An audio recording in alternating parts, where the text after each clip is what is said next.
J'étais en train de faire des recherches comme ça sur le Bon Coin pour un collègue qui a un budget entre 30 et 40 000 euros pour s'acheter sa première sportive.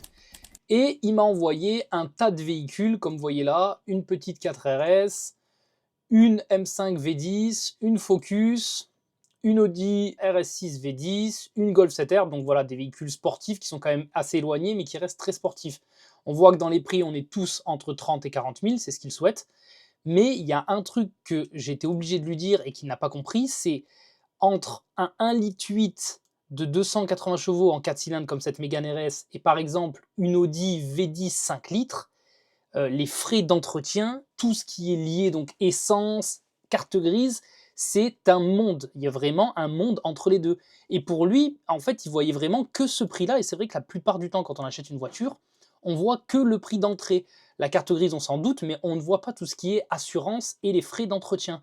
Bien que tout le monde nous en parle, vous voyez par exemple là, pour une puissance fiscale, donc pour une carte grise, 51 chevaux comparément à la Mégane RS qui est là, qui en a 17, je vous assure qu'on va le voir après, le prix de la carte grise, ça n'a absolument rien à voir. Et je vous parle même pas de l'assurance.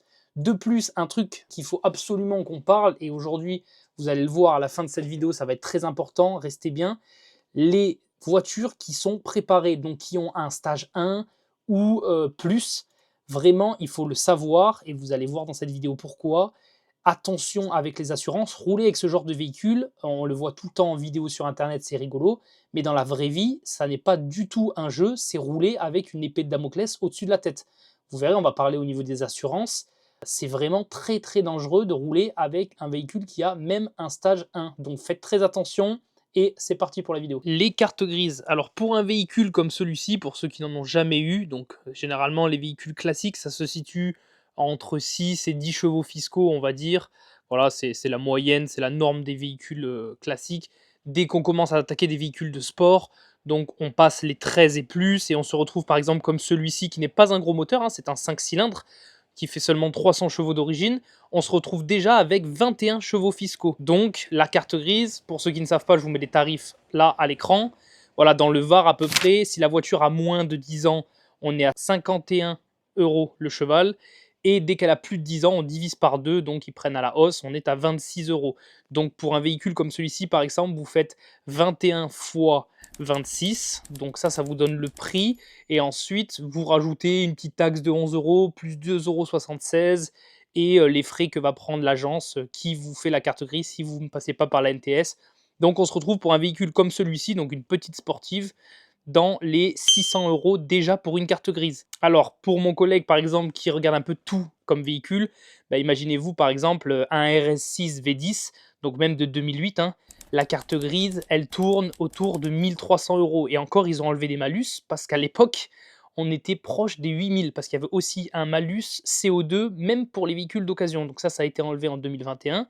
Mais à savoir que les cartes grises, quand même, dès que vous avez des véhicules qui passent les 20 chevaux fiscaux, il faut quand même compter proche des 1000 euros. Donc c'est quand même un beau billet à sortir.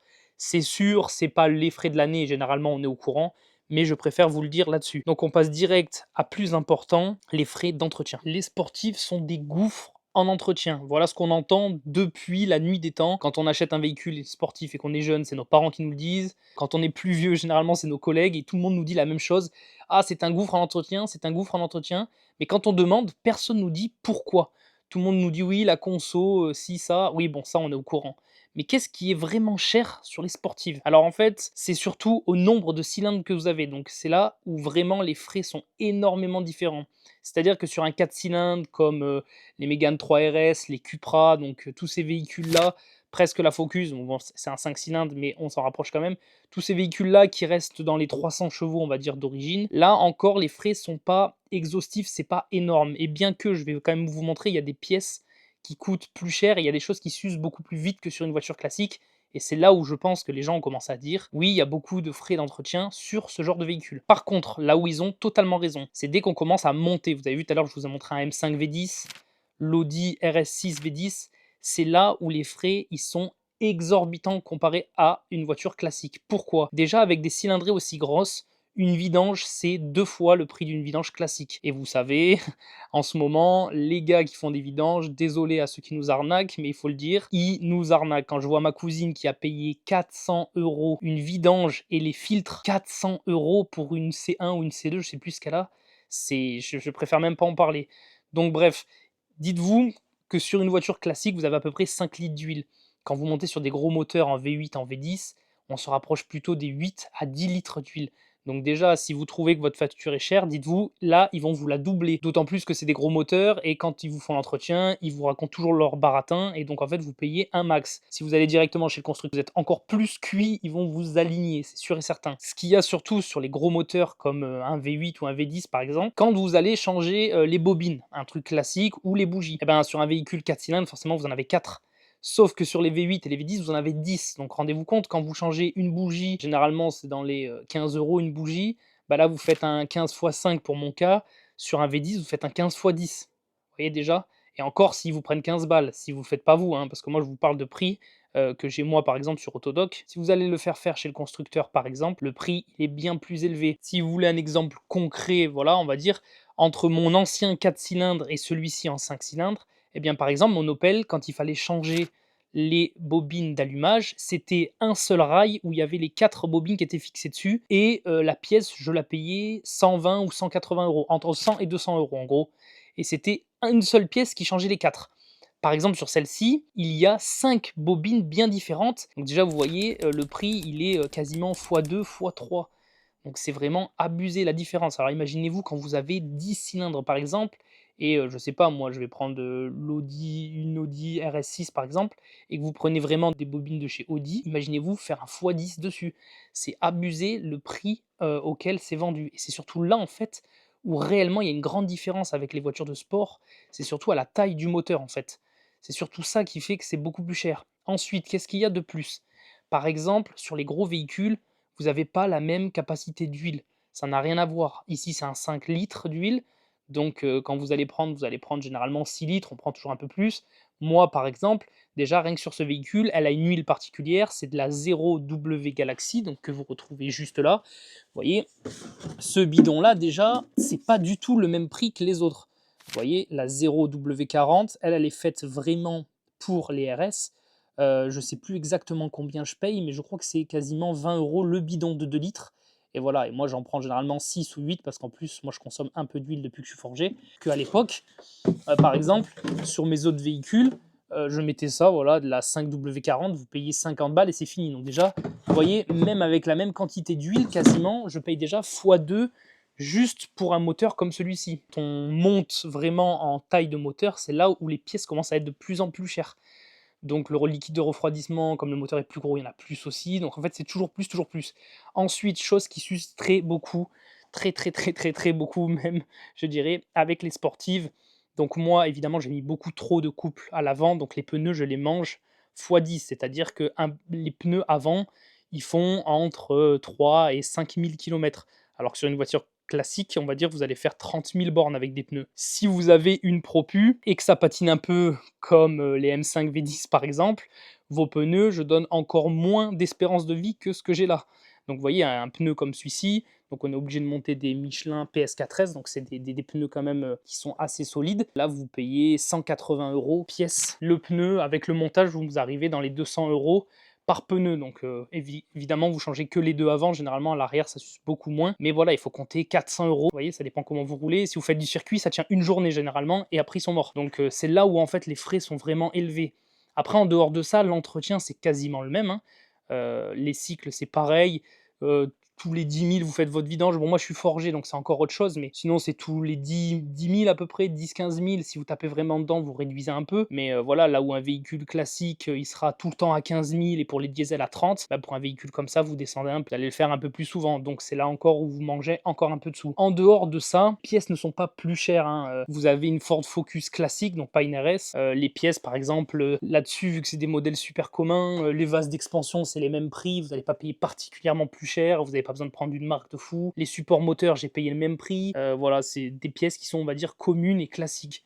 mais ça dépend quel type de véhicule. C'est vrai que plus le véhicule va être exotique, plus vous allez payer cher. Je vous fais une aparté 5 secondes pour vous donner une petite astuce. Alors même pour un véhicule classique, hein, là ça on ne parle pas forcément de véhicule de sport. Vous voyez, par exemple, j'ai un collègue qui a acheté cette Peugeot 208 là, et pas de chance, il s'y connaît pas en mécanique, donc comme beaucoup de gens, hein, c'est pas un souci, mais il a acheté le 1,2 litre PureTech qu'on connaît, hein, la merguez qui trempe la courroie dans l'huile. Et donc en fait, qu'est-ce qui s'est passé? Au bout d'un an, sa voiture, qui était nickel, elle a pris je crois 20 000 km, donc c'est pas excessif, mais en un an, il est passé de 16 000 et il a vendu 9 000 € tellement personne n'en voulait. Donc vous voyez, quand on parle de perte d'argent, il n'y a pas que pour les sportifs, il faut faire très attention même quand on achète un véhicule. Il a perdu 6 000 € à la vente en une seule année pour une voiture classique qui est toujours neuve. Alors, vous allez me dire comment on fait. Moi, une petite technique que je peux vous donner, c'est d'aller sur Fiche Auto. Voilà, ça. Ça, c'est un endroit où les gens ils donnent leurs avis. Vous voyez ici, avis voiture, essai automobile, comparatif auto. Vous avez la fiabilité, les témoignages. Là-dessus, les gens ne mentent pas. C'est pas caché par les médias comme les grands sites où ils vous annoncent des consos qui sont fausses. Ils vous disent oui, tout va bien. Mais en fait, on se rend compte qu'au bout de 30 000 km, ils ont des rappels sur les filtres à particules ou quoi que ce soit. Voilà, vous allez ici, vous tapez votre véhicule. Donc là, je vais taper par exemple ma Focus RS MK2. Donc voilà, avis Focus RS, tac, tac, tac. Vous cliquez dessus et les gens, voilà, vous avez un score déjà de base et ils vous disent voilà comment ils l'utilisent, tout ça. Ils vous donnent les défauts, fiabilité de certaines pièces décevantes chez Ford, voilà, hein, malgré que ce soit prise en charge sur la version RS. Donc ils le disent. Vous voyez, la consommation, on n'est plus du tout dans celle qu'annonce par exemple le constructeur. Là, on passe de 12 à 20 litres, comme je le dis dans ma vidéo. Et vous voyez, ils en parlent, les certifications du radiateur, tout ça. Ils vous disent, voilà, l'assurance, donc à peu près comme moi. Hein. Bon, lui, il paye un peu moins, il doit avoir un meilleur contrat. Mais voilà, là, il paye 800 € par an. Et donc, il donne une note quand même de 17 sur 20. Vous voyez, vous avez plein d'avis. Là, il y en a 200 quand même. Et il vous donne tout, donc sur différents modèles, tout ça. Donc, le mieux, vraiment, si vous voulez acheter une voiture, je vous conseille de taper sur Fiche Auto la voiture que vous souhaitez acheter. Et là-dessus, au moins, les gens ne mentent pas, ils disent la vérité. Et vous verrez, et en votre âme et conscience, vous pouvez enfin prendre une décision. Vous voyez, par exemple, là, si on tape le 1,2 litre PureTech, le meilleur ami de l'homme, 1,2 litre PureTech, même moi, je ne sais même pas l'écrire, c'est tout collé, voilà. Fiabilité désastreuse, voilà. Déjà, on arrive, je pense que si mon collègue avait vu ça, il n'aurait pas acheté. Là, vous avez directement moteur essence les moins fiables. Voilà, donc on va prendre le 1,2 litre PureTech. Vous voyez, conso fuite d'huile 62, quand vous voyez ce genre de pépin-là. Là, quand c'est fuite d'huile, vous voyez, c'est à fuir directement. Faut faire attention, vraiment. Et encore là, je ne sais pas si c'est la gamme qui est concernée par la courroie, mais voilà. En tout cas, si, voilà, c'est celle-ci. Les courroies qui se baignent dans l'huile et qui se désintègrent. Donc voilà, un petit conseil pour vous, allez sur ces sites-là. Vraiment, même si vous ne vous y connaissez pas en mécanique, au moins vous pourrez comprendre et vous avez les avis vraiment de tout le monde. Au moins là, on ne vous ment pas. Alors ça, on n'en parle pas assez. Même sur un véhicule comme celui-ci, bon évidemment le moteur est forgé, donc forcément moi j'ai une conso un peu plus élevée. Mais dites-vous que sur un 5 cylindres comme ça, on ne peut pas descendre en dessous de 13 litres quasiment. Voilà, d'origine, on est à 13 litres. Moi, forgé, je n'arrive pas, même en 6 et en roulant vraiment que sur l'autoroute, à descendre en dessous de 17 litres au 100. Et dites-vous, quand j'accroche un peu la route, et que je tape un peu dedans, et quand je dis je tape un peu dedans, c'est je roule pas comme un fou furieux, hein, c'est juste des grosses accélérations en 2 et en 3, mais on va dire que je reste dans les normes de vitesse classiques. J'arrive à 27 litres au 100 avec 5 cylindres. Alors imaginez-vous, j'ai un collègue par exemple qui a un C63, je sais que lui, quand il tape dedans, il monte à plus de 40-50 litres au 100. Vous voyez, moi par exemple, mon record avec elle, et dont je ne suis pas fier, c'est d'avoir mis 55 litres et d'avoir fait 137 km. Voilà, pour vous donner un ordre d'idée, on est très proche des 30 litres au 100. Bon, évidemment, je suis à l'éthanol, donc j'ai une petite conso en plus, mais pour vous dire à quel point c'est abusé les consos aussi de ce genre de véhicule. On peut même pas s'imaginer, enfin moi je ne pouvais pas en tout cas m'imaginer, qu'on pouvait monter à quasiment 30 litres au 100 avec un moteur aussi petit que celui-ci. Enfin, c'est vraiment abusé. Donc voilà pour la conso là par exemple, vous voyez, j'ai fait 186 km, donc je vais mettre le contact. Voilà, 186 km et vous voyez la jauge d'essence là, on est à moins de la moitié. Et croyez-moi, je connais très bien la voiture, elle n'arrive jamais à passer les 300 km d'autonomie. Donc avec 55 litres, à peu près, ouais, 50-55 litres, j'arrive à faire moins de 300 km. Et pourtant là par exemple, je suis allé au travail avec, donc je n'ai pas roulé vite, j'ai pas fait d'excès de folie ou quoi que ce soit. J'ai vraiment fait de l'autoroute en 6.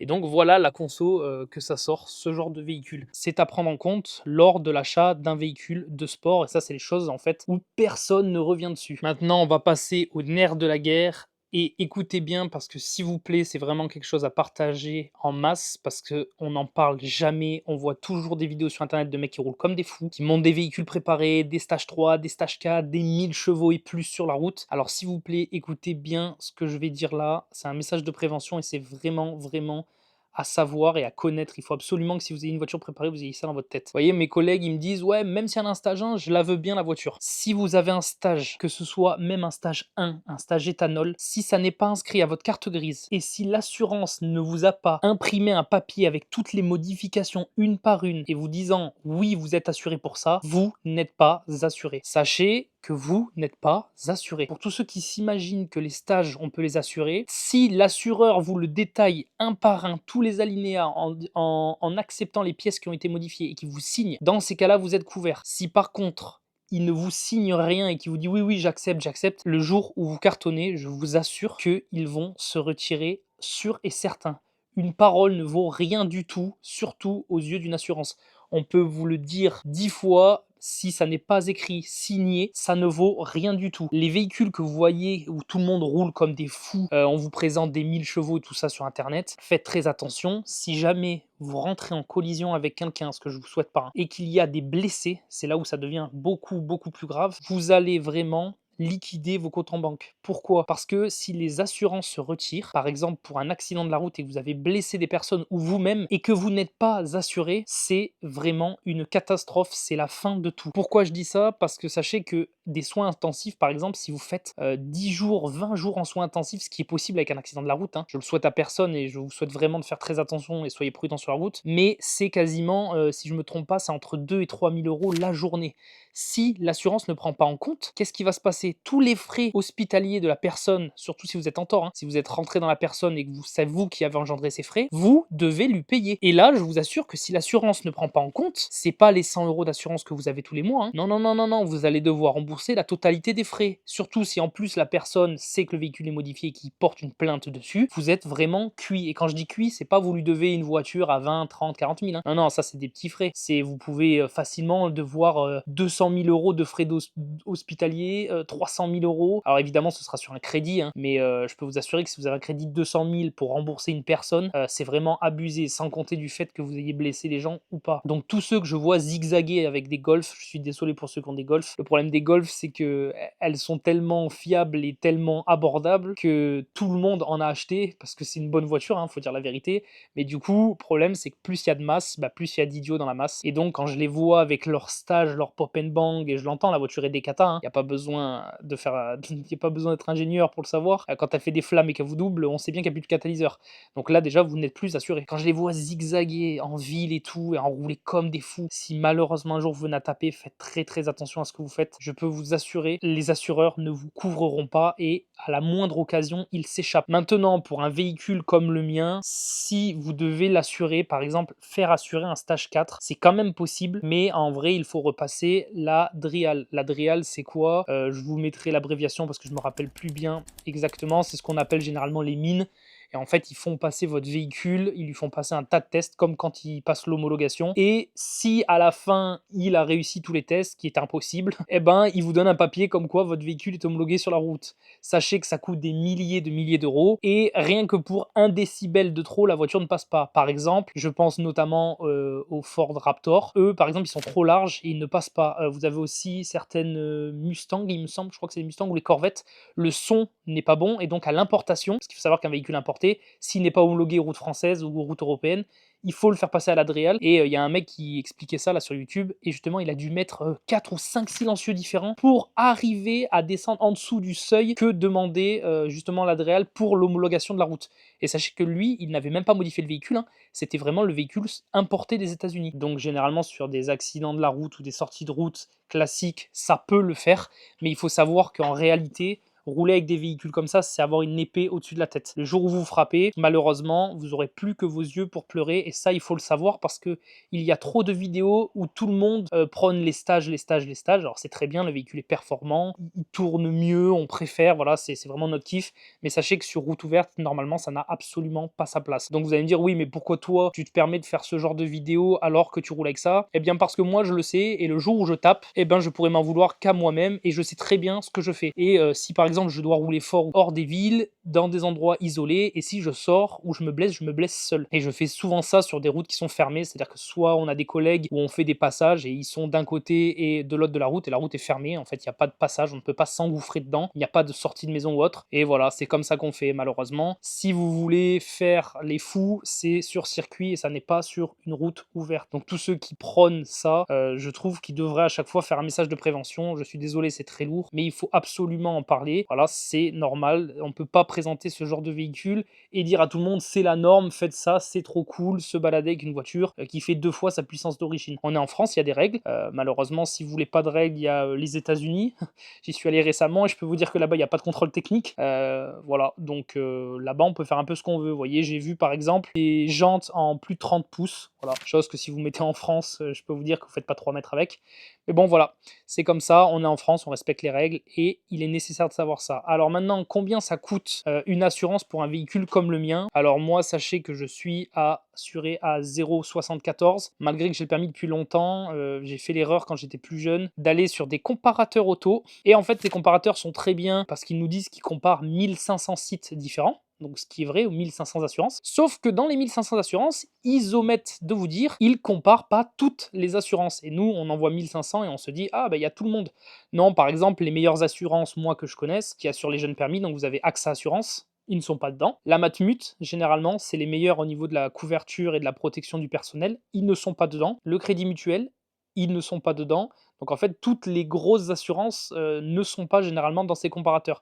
Donc c'est bien pour faire un classement et savoir où on se constitue, mais je vous conseille de faire vos recherches vous-même au niveau des assurances parce qu'en fait, il y a beaucoup moins cher et surtout mieux avec une meilleure protection dans d'autres endroits. Donc faites attention aux comparateurs auto, c'est très bien pour faire une espèce de statistique. C'est pas parce qu'ils comparent 1500 assurances qu'en fait ils ont toutes les assurances de France. Donc voilà, moi je paye 92 € en tout risque avec ce genre de véhicule en étant à 0,74. Donc il faut savoir qu'ils ne voulaient pas me l'assurer même avec 21 chevaux fiscaux. Hein. Ils ne voulaient pas me l'assurer en dessous de 25 ans. Donc voilà, avant d'acheter un véhicule, faites très attention. Les assurances mettent des vétos, des vétos, des vétos. Moi, avant d'avoir 25 ans, ils voulaient vraiment rien m'assurer et j'ai dû prendre une assurance qui me coûtait des tonnes et des tonnes d'euros. Et quand j'étais par exemple jeune conducteur, j'avais un Land Rover en 8 chevaux fiscaux, j'ai voulu faire le mec qui brasse un peu, j'avais acheté ça. Je payais 286 € d'assurance par mois chez l'Olivier Assurance juste pour avoir un moteur BM 112 chevaux, 8 chevaux fiscaux. Comme j'étais jeune conducteur, ils ne toléraient pas les 8 chevaux fiscaux et donc je payais 286 € d'assurance par mois. Donc pour vous dire, faites très attention à ce que vous faites en termes d'assurance. J'ai déjà fait tellement d'erreurs que je préférais que vous ne les fassiez pas. Ne perdez pas votre argent et faites attention à vous. Voilà, c'était le mot de la fin pour cette petite vidéo. J'espère qu'elle vous aura plu malgré qu'elle soit très longue et je vous souhaite une bonne soirée. À bientôt, c'était Street Wild.